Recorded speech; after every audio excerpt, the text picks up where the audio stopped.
အားပါရှင်တန်တိုင်ချန်မြေမှာကြိုးဆိုပါရရှင်ယခုမိတ်ဆက်ပေးမဲ့ကွက်ကလေးကတော့မန္တလေးမြို့ထွန်းတုံးဖရိမ်မှာတည်ရှိတဲ့20-60ปีအရောင်လေးနဲ့မိတ်ဆက်ပေးမှာဖြစ်ပါတယ်ရှင်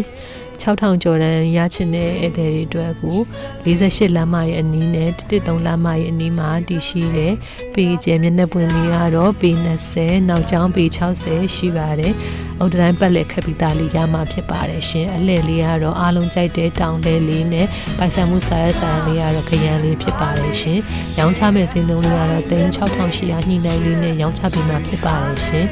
ဒီခွက်လေးကိုစိတ်ဝင်စားနေဆိုရင်တော့တန်တန်အိမ်ချန်လေး300ကို9858363လုံးကိုဆက်သွယ်ပြီးရေပြင်ကြီးမဲ့ချင်းတနိုင်ကျဆက်ပေးလို့ရပါတယ်ရှင်အားလုံးကိုကျေးဇူးတင်ပါတယ်ရှင်